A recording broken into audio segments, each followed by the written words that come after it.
Just 7 minutes ago, Cleveland Browns rookie quarterback Dillon Gabriel lit the NFL media world on fire with one sentence. One bold, head-turning, jaw-dropping sentence that has already triggered a PR disaster and ignited a full-blown quarterback controversy in Cleveland. What did he say exactly? He compared himself to Tom Brady. Let that sit for a second. Dillon Gabriel, a rookie quarterback with 0 NFL starts, no playoff experience, and barely a practice squad resume under his belt, walked into a press conference and confidently stated that he has the same competitive mindset, the same leadership qualities, and the same winning DNA. If you're into the real story and all the messy twists they don't show on highlight reels, go ahead and subscribe. And if you're sticking around to see how this Browns QB chaos plays out, you should definitely be subscribed. As the 7-time Super Bowl champion and walking football deity, Tom Brady. And folks, that was all Stephen A. Smith needed to absolutely detonate live on air. Within minutes, clips of Smith's now viral reaction hit social media like a hurricane. He called comparison delusional beyond words, tore into Gabriel for disrespecting Brady's legacy, and flat out said that this kind of arrogance is why certain guys flame out before they even get a chance to light up. But this wasn't just about trash talk or a hot take gone wrong. Because while Gabriel was trying to puff up his chest and build his brand, Shedeur Sanders, his teammate, his fellow QB, and the actual future of the franchise, did something completely different. He stayed quiet. He stayed focused. He didn't clap back. He didn't tweet cryptic messages. He didn't leak anonymous quotes. He let the storm swirl around him, and he stood still. And in that silence, in that poise, Shedeur told us everything we needed to know. Because while Gabriel was busy comparing himself to greatness, Shedeur was busy earning it. Let's be honest, this isn't just a spicy headline. It's the turning point in Cleveland's quarterback saga. For weeks, months even, there's been tension brewing beneath the surface. Coaching staff divided, ownership watching closely, fans begging for clarity. And now the veil's been ripped off. Because Gabriel didn't just say something dumb. He exposed the entire dynamic. He revealed the cracks, the dysfunction, the split between a coaching staff still clinging to their guy and an ownership group who sees what's really happening. That Shedeur Sanders is a leader this team actually needs. And let's talk about the psychology here. Gabriel's comparison to Brady isn't just tone deaf, it's reckless.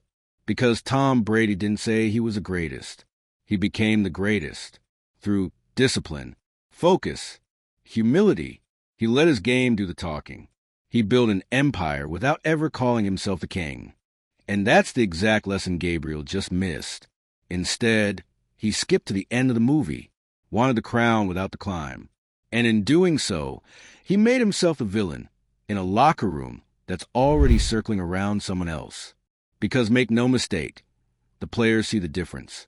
They see Shedeur staying late, reviewing tape, going over game plans with the backup receivers. They see him taking notes, not just giving speeches. They see a guy who's not chasing the spotlight, but still somehow owns every room he walks into. And now, they also see Gabriel fumbling his opportunity, not on the field, but at the mic. It's almost poetic, because for weeks, insiders have whispered about tension in the quarterback room, about favoritism, about divided loyalties. But this cracked it wide open, and the reaction has been instant. Some players reportedly turned off the press conference live stream halfway through. A few teammates liked Stephen A.'s explosive takedown on social media. Not subtle. And Shedeur?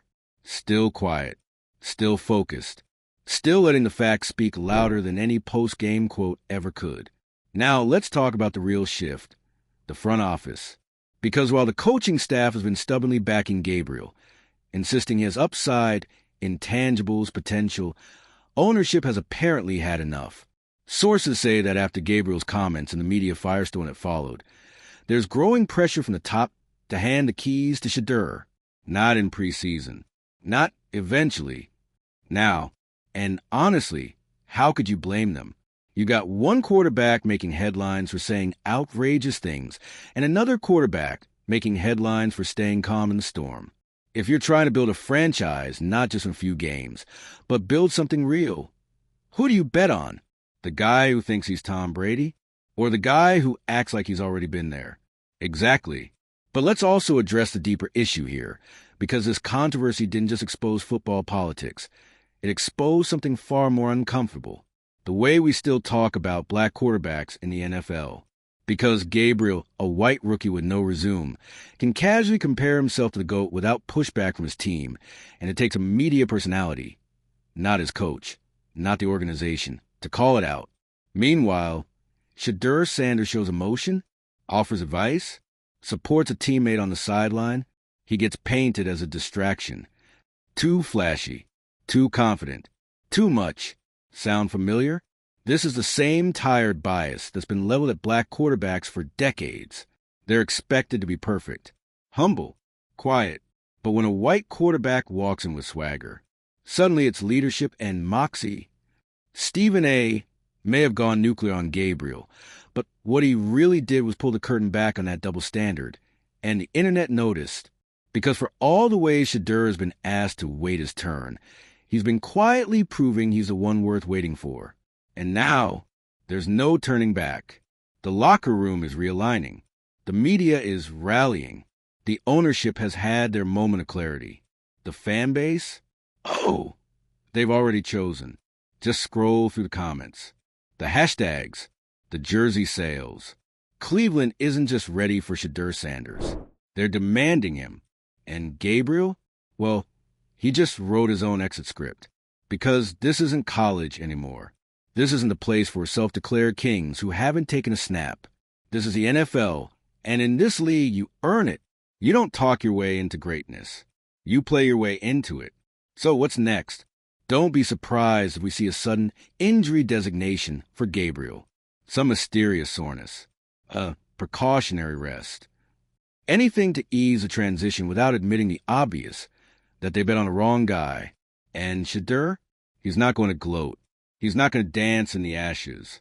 He's going to do what he always does, show up and work. But this time, he's not waiting, because the era of Shedeur Sanders just arrived in Cleveland. And the truth is, it was never a matter of if, it was just a matter of when. So here's your turn. What do you think about Dillon Gabriel's wild statement? Was it confidence or delusion? Should he be benched after comparing himself to Tom Brady? And is this the final push Shedeur needed to take over as QB1? Drop your takes in the comments. Smash that subscribe button for more real-time football drama. And stay locked in, because in Cleveland, the quarterbacks are talking. But Shedeur is about to let his game do the screaming. Dillon Gabriel just detonated the Browns' quarterback room with a single sentence. And no matter how many PR damage control tweets the team sends out in the next 24 hours, no matter how many clarifying statements Gabriel gives about how he meant no disrespect, the damage is done.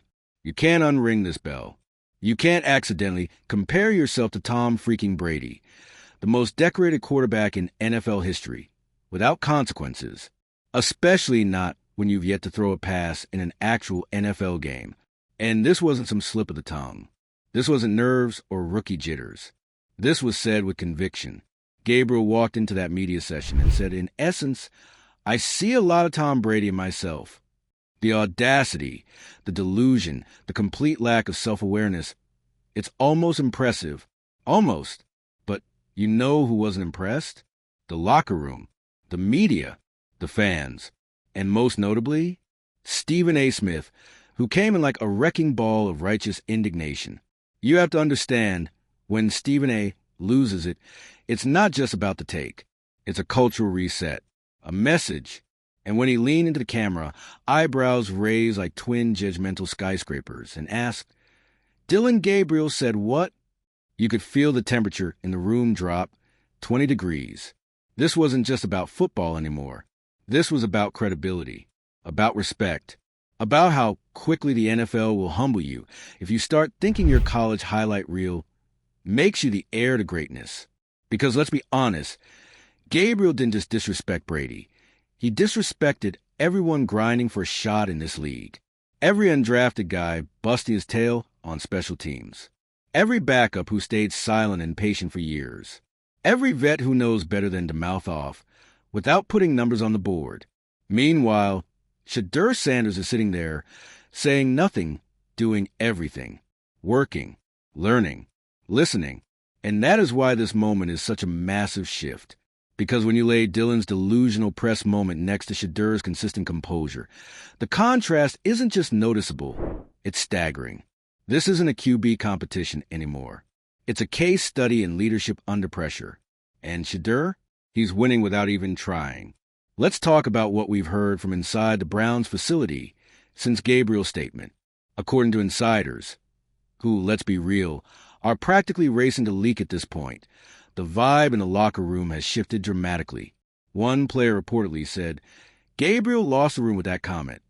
Another added, "That's not the energy we need." Translation, it's over. He might still be wearing the uniform, but that was the moment his teammates mentally checked out. And when that happens, when you lose the trust of the guys blocking for you, catching passes from you, huddling with you on 3rd and long, there's no coming back. Coaches can pretend to spin it.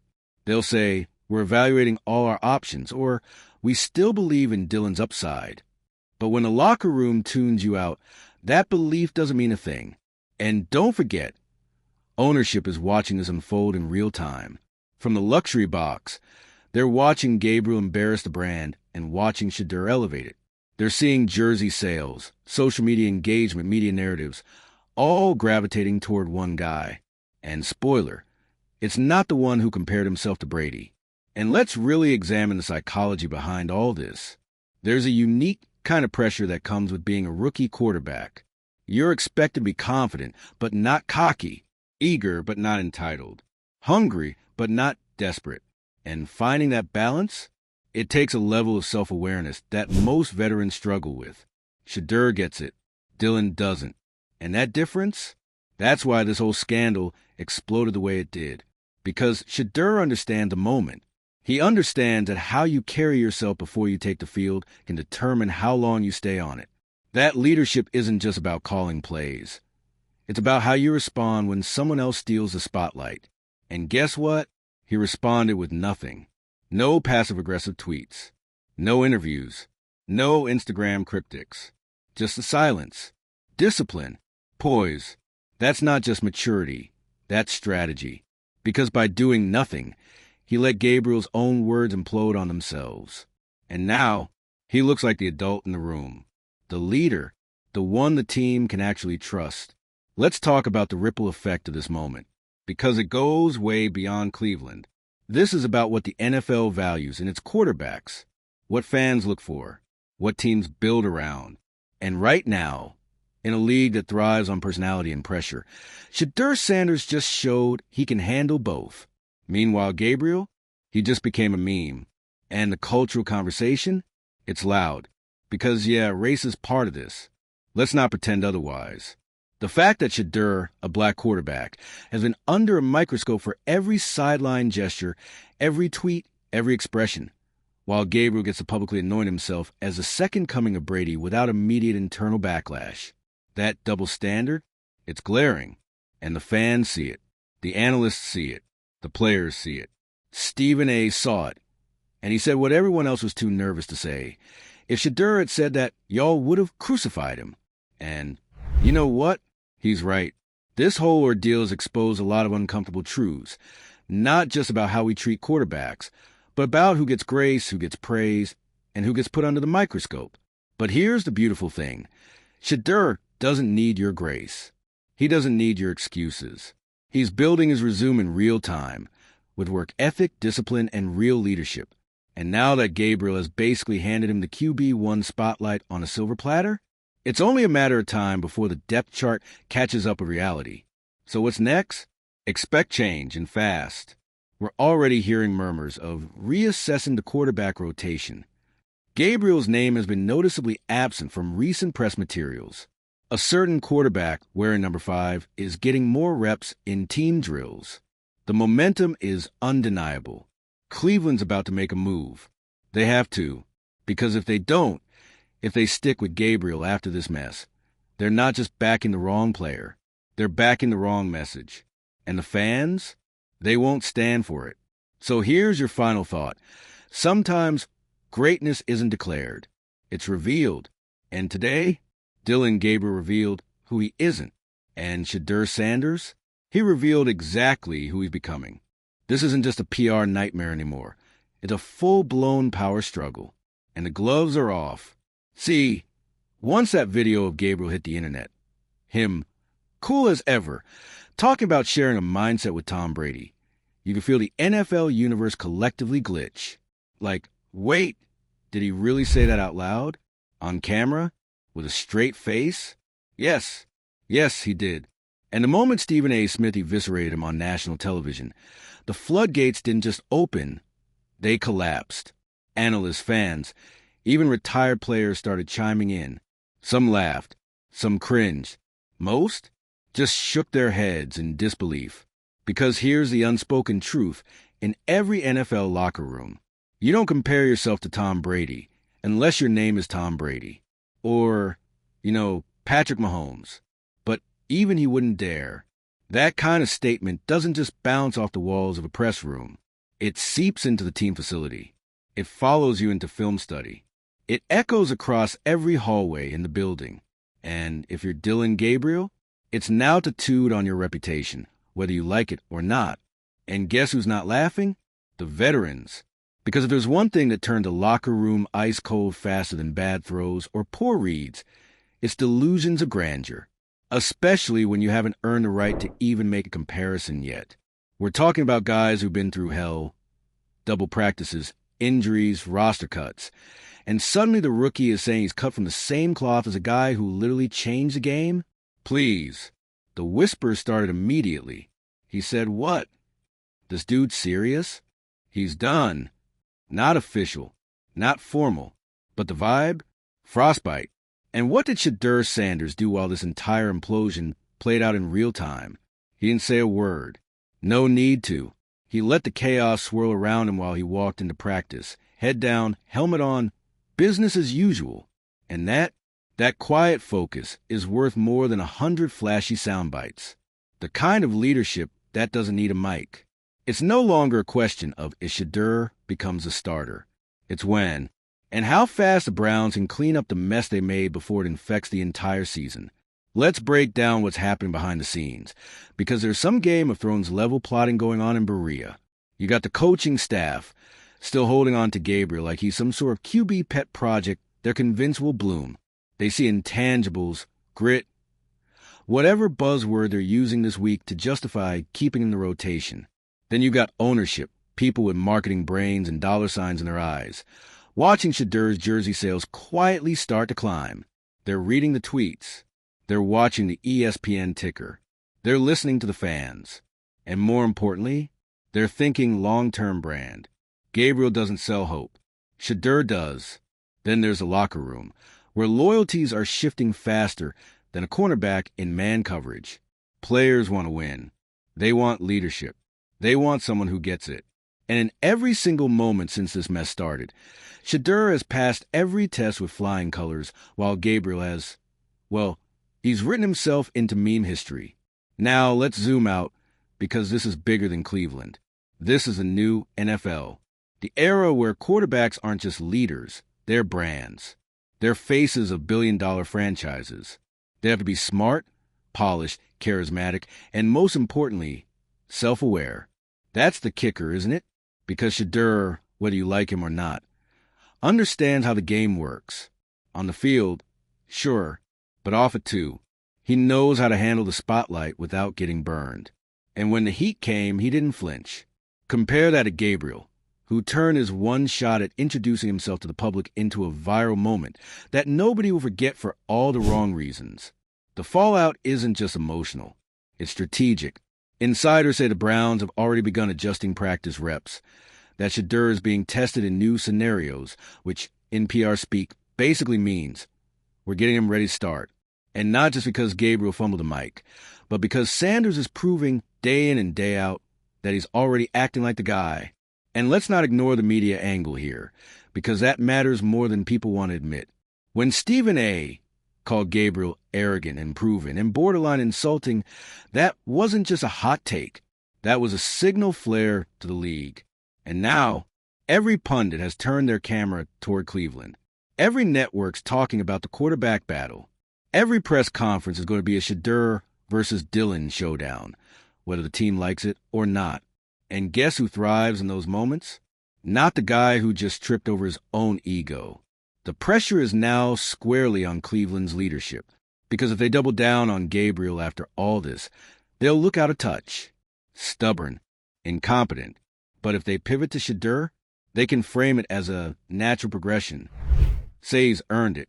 Say he stepped up when it mattered. Say he showed the maturity that defines NFL greatness. And honestly, all of that would be true. Shedeur isn't just rising because Gabriel fell. He's rising because he's built for moments like this. And don't think Shedeur's camp hasn't noticed the opportunity. His father, Deion Sanders, may not have said anything publicly, but you know he's watching. You know he's preparing. Because this is exactly the kind of fire that can either destroy a young career or launch it. And Shedeur, he's about to take off. So what happens now? Well, expect Gabriel to start disappearing from press availability. Fewer media sessions. More he's focusing on the game plan. Excuses. That's how teams quietly sideline someone without saying it out loud. They fade into the background.